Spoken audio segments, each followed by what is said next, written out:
Hey guys, we're at dealer's night. That's one of the pieces we're bringing in right there. It's all wrapped up and protected. Alright, we're gonna go inside. Here's the front of our shop. It's so pretty. Hi babe!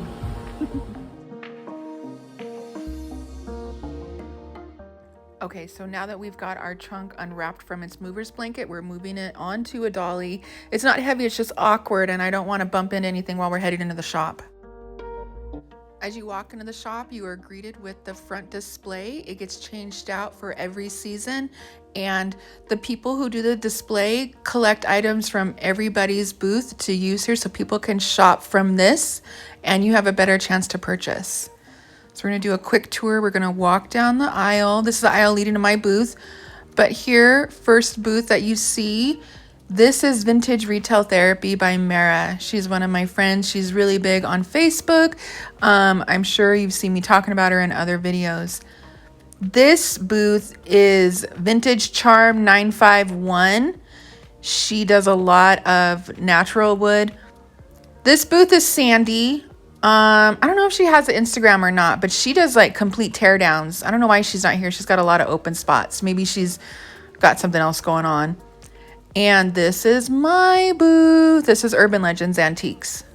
After doing a quick perusal, I can see there's some vignettes that have been messed with. We have a big hole here where a piece of furniture sold.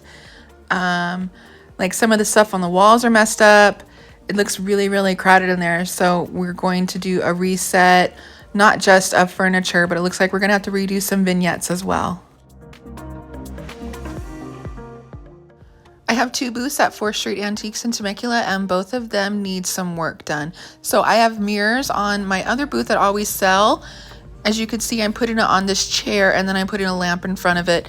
This little staging bit always sells mirrors for me really, really well.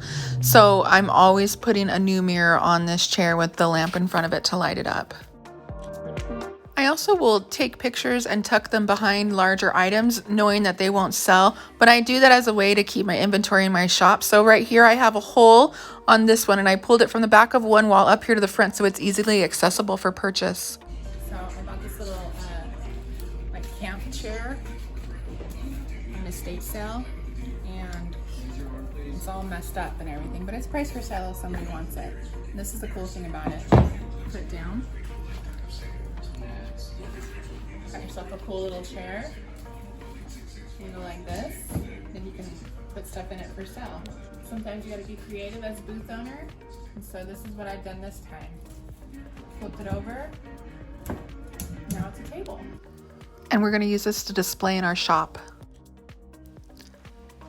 I chose this corner. I put this little camp chair everywhere. I use it for vignettes. I've used it as a riser for things. Now I'm using it as a little table. I just threw a basket on top, and I'm putting these two mirrors on them for now. Eventually the mirrors I plan to hang on the wall once I clear off some more of my larger items. But for now they're down closer to the ground where people can purchase them easily if they need to. I love that little camping chair. I purchased it for $1 in estate sale, and I use it all the time in my displays of vignettes. Now that we've gotten that taken care of, it's time to move our big trunk in.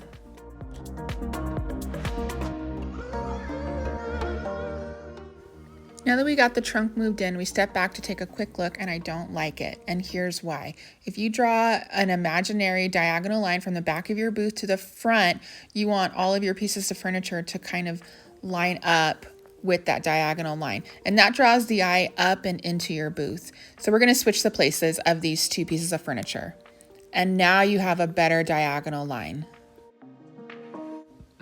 Now that the trunk is in place, we're going to start building our vignette. Chuck and I are talking about, should we stage with the trunk open or closed, and we decided closed just to protect the inside of the trunk. I love to stack things, so we're deciding if we're going to stack or not as well. Let's take a quick break from our booth to visit another booth owner. This is Melissa, and her booth is Vintage Melissa OC. And she paints a lot of stuff, but I love the way that she displays stuff. She's one of the ladies that works on the front display every season. So we're just kind of creeping into her booth to check it out while she's working on it. And she's got a lot of horses in there right now. Look at it, you can see the horse theme throughout the whole booth, and I think it's really, really cute, and the colors match very well for fall. I think I'm gonna have to tell my friend Norco Mary to come in and check her out. Melissa brought me one of her cards and she was telling me I should make some. I think it's a really good idea. Maybe I will make some business cards. But you can find her on Facebook and Instagram at these handles. Okay, back to work on our shop. We have a nightstand that we put on top of this large cabinet, and I thought it was a good idea, but then the more I looked at it, it just felt like it was looming and towering over you, like in a not good feeling way. So I decided we're gonna take it down and put it on the ground instead. One of the things I really enjoyed about my small business is that we're always learning and growing, and we give ourselves rooms to make mistakes and try different things out, and sometimes they work, sometimes they don't. I want to sell this lamp, and I want to sell the soup tureen inside of that cabinet. So I'm going to use the same trick with the diagonal lines, and I'm going to use the blue of the lampshade and attract the eye using that same blue in the top left corner of the cabinet. So you're going to see me put this little blue tool holder that I have some lavender in, and it will tie in with the blue on the cabinet, and it will what's the word I'm looking for? It'll draw the eye into that area of the cabinet so people will want to shop from it. I have a hole here that we had filled with a shoe rack real quick, and now we're going to work on this spot. So I'm going to stack the shoe rack on top of this nightstand to raise it up to eye level for my customers. We've done the same thing on this side of our booth. We've put the taller items towards the back and the smaller items towards the front to give that pyramid shape with that nice diagonal line that draws the eye up and in. You can find us on Facebook, Instagram, and TikTok, and we have a website with items available to ship, urbanlegendsantiques.com. I'm going to create a fall vignette on top of this trunk, and I'm going to show you some of my layering tricks. SB Herring, thanks for the video request. I'm doing this part for you. I brought in some fabric to use as the base of my vignette. Here is the other fabric I have. They are 2 contrasting colors, 2 contrasting textures, 2 contrasting styles, and it's going to create a visual interest on the top of my trunk. So right now, with the sharp edges of the dresser and the trunk, the eye goes in and it stops right there. And what we're gonna try and do is layer in fabric and create a softer look that will pull the eye in and draw it up into the shop.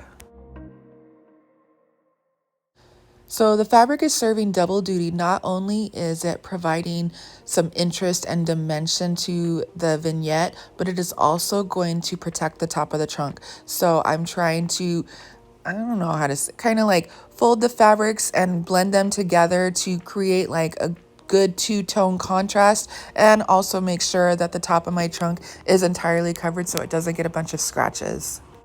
This is one of the chairs I had done in one of my YouTube videos. It's done with Carts and Millie paint. I love that paint. So I'm stacking it on top of the trunk to see if I like the way it looks. I don't always go in with a plan on exactly how I want everything to be. Sometimes I'm working out while I'm there, and I want the chair to be on top of the trunk, but I don't like the way it's taller than the dresser behind it. So we're gonna just leave it on the side of the trunk instead. The colors I chose for this vignette are browns, oranges, creams, and beiges, and I'm gonna try to stay true to that color story as I stage my vignette. It is a fall vignette, so I'm going to be bringing in some elements of fall: pumpkins, leaves, gourds, stuff like that. And I take a quick step back to see how it looks. So when staging your vignette, you want to have things that you know will sell in your booth, and you think of things like, what do you do in fall? What are activities? Baking, sports, raking leaves, Friday night lights kind of a thing. But for me, I know baking items sell, so I have brought in some cutting boards and some baking items. In addition to activities people do in fall, I try to think of common themes that people think about during fall. And a lot of the times out where I live, there's a harvest theme to your home decor, or there's like a spooky Halloween vibe. So I try to have both styles in my booth to attract both types of customers. In this booth, I plan on using purples and blacks, some hot pinks, maybe some neon greens for my color story, and I want to have a little bit of a spookier theme to this side. The purple cobweb I hung makes that gold fan pop against it. I'm a Disney-phile and I'm obsessed with the Haunted Mansion ride at Disneyland. This portrait is one of the ones that you see when you're walking down the aisle to get onto the Doom Buggy ride. And I was so excited. We printed it off of the internet and just glued it onto the back of this frame. And we're gonna just use it for decor in our booth. I wanna hang it onto that little terracotta door that I have, and I'm going to use my booth bag. I really use the booth bag that I showed you in the video, what's in my booth bag. So I'm just pulling some twine out and I'm gonna cut it so that way I can make like a little quick little easy tie to attach the picture onto the door. And now I'm just tying my spooky picture frame onto the door.